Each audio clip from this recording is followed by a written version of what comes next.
Welcome back. Lunch with the Boys, special Travelers Championship Week edition. PJ Clark, Joseph Lamagna, joined by Russell Henley. Russell, thanks for making some time for us this morning. Absolutely. Excited to be on, guys.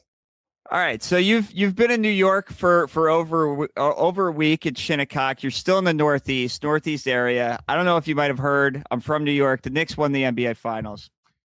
I read you were quite the basketball player back in the day, all state in high school, point guard, lefty shooter. We feeling Jalen Brunson like a fair comp for your basketball game right now? Man, I think my basketball game gets overhyped a little bit.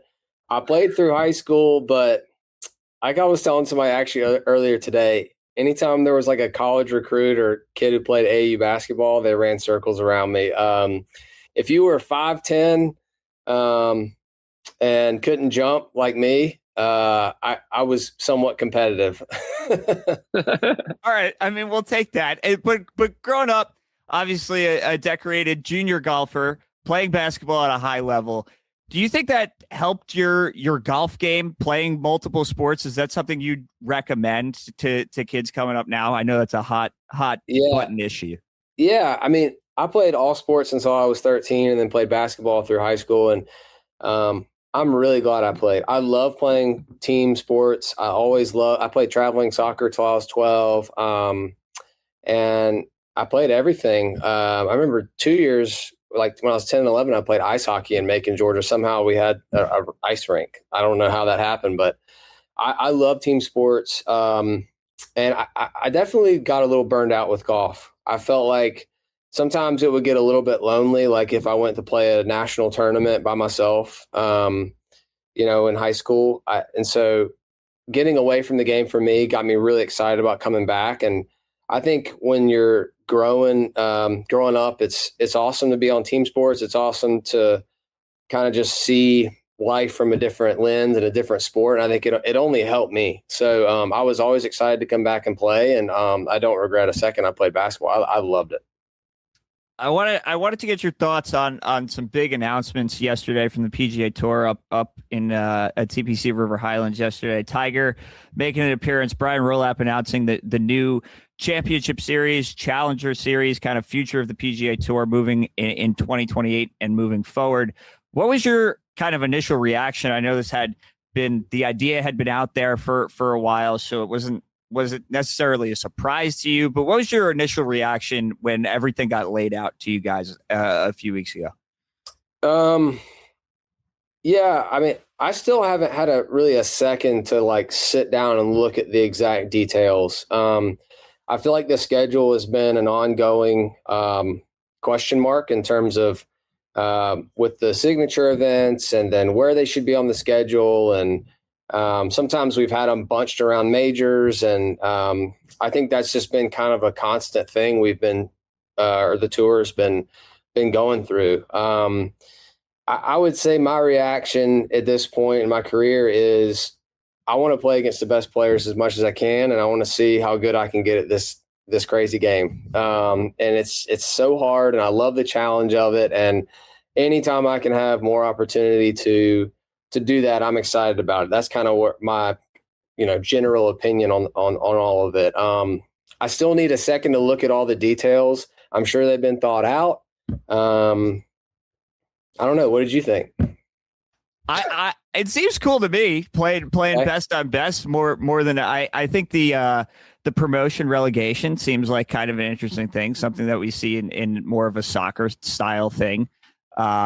Is that, as someone who kind of came up through the ranks, obviously you won your PGA Tour debut, like, is that a good way to fold the younger players in with kind of this work your way up kind of from the Challenger Series into the Championship Series, in your opinion?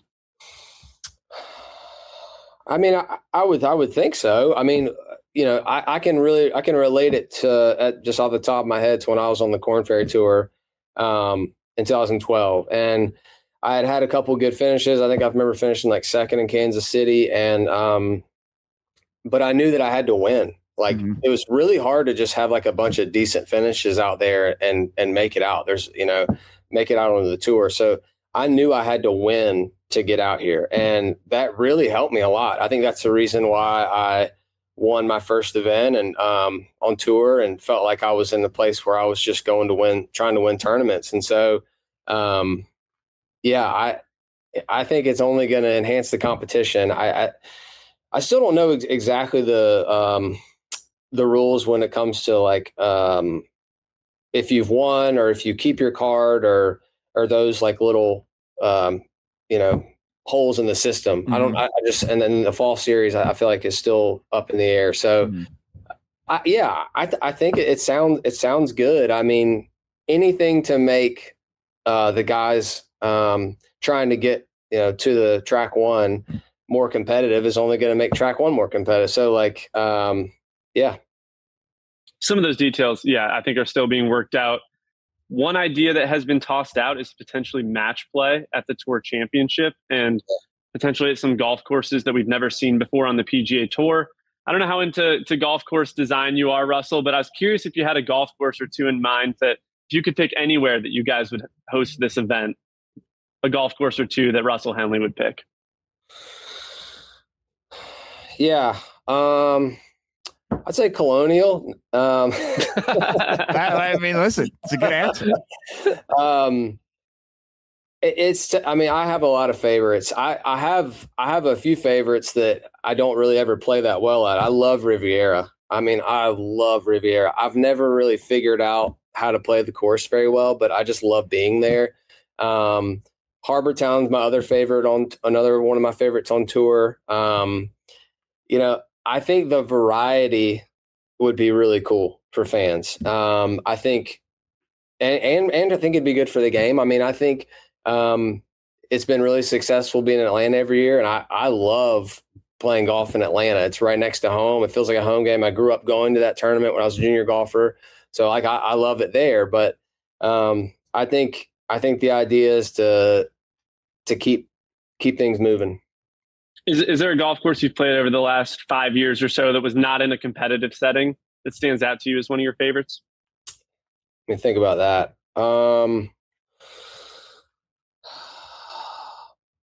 Well, I mean, we would never have a tour event here, but I mean, I love Wade Hampton in North Carolina. It's just beautiful. I feel like it's a genius layout, and every hole is just picturesque. It looks like a painting. Super fair, visually tough shots. It's just such a great course. Yeah. Last week, the USGA had some announcements around the rollback and sort of pressing pause on things a little bit, at least until 2030. I'm particularly interested in your opinion, Russell, as somebody who's one of the shorter hitters on the PGA Tour. I'm curious, how have you seen driver technology evolve throughout the course of your career? And what would your opinion be on potentially regulating the driver head as opposed to the golf ball? Yeah. It seems like the driver has gotten more and more forgiving. I feel like at one meeting or a time I heard Adam Scott saying when he first got on tour and he was swinging it bad, he'd pull out his 3-wood. And so I definitely think there's some merit to that. I think golf course setup is something that is not talked about enough in this conversation. There's tons of good examples of that. And I think that if courses keep taking trees out, making fairways wider, making greens bigger, then that only incentivizes hitting it farther. And, you know, like you said, being one of the shorter hitters, like, I feel like my opinion is, you know, I know there's probably some bias in that. I'm aware of that, but you can't argue that wider fairways and bigger greens are going to lead to people just swinging harder. And everybody out here has just gotten to be such an athlete, like compared to my first year on tour in 13. I mean, everybody has a trainer. Everybody's in the gym. Everybody has physios. Everybody has like a plan in place, and they're all just, you know, bigger and stronger. And I think the only way you combat that is golf course setup. So I don't know that I'm smart enough to be able to say exactly how you could do that every single week, because I know that that's tough to do. But I do think that needs to be more of a topic of conversation. Would you be okay with them regulating the driver head? Like, do you think that would be, if you had a vote on it, would you vote yes or no on that particular regulation? Would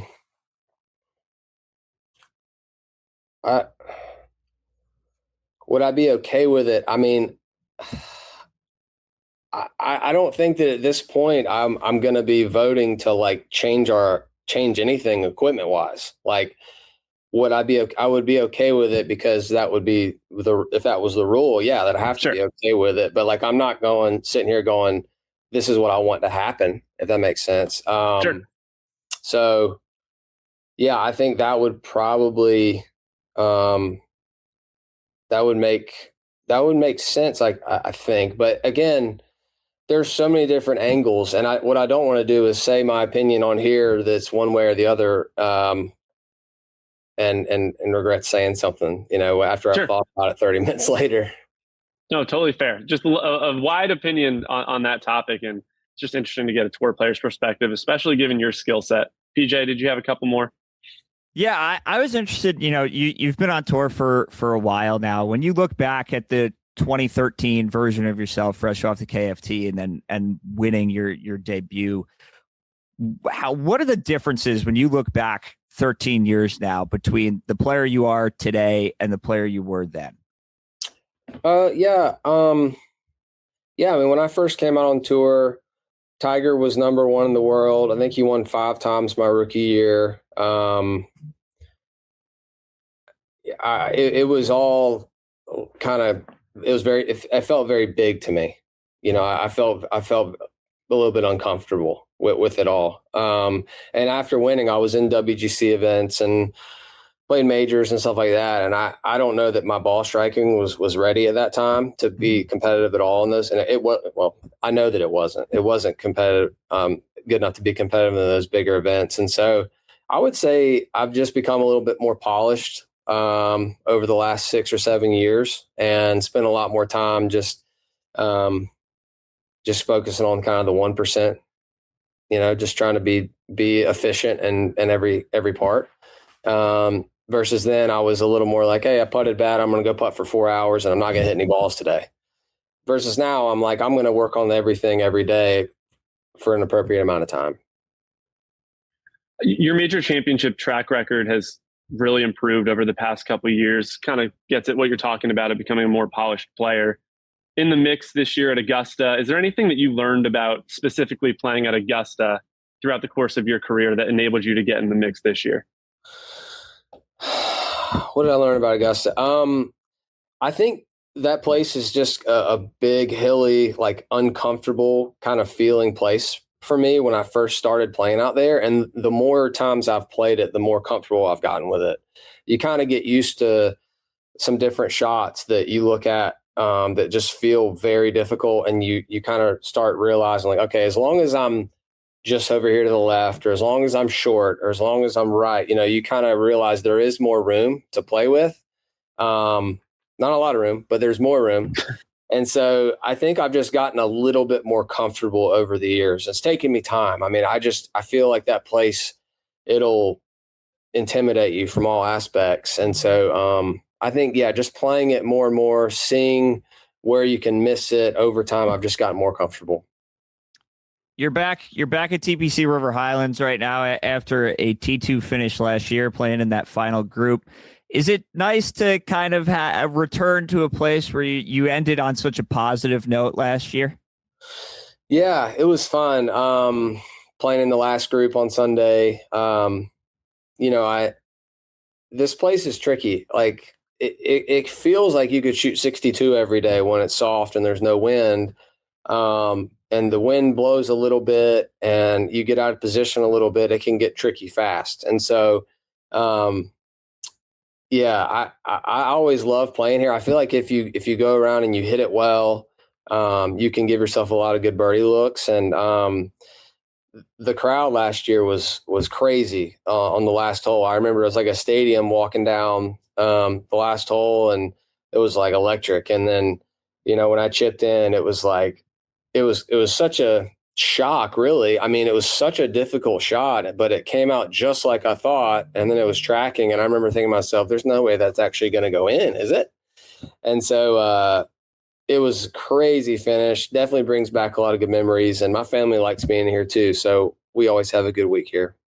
What's something that watching on TV this week that fans might not be able to pick up about TPC River Highlands?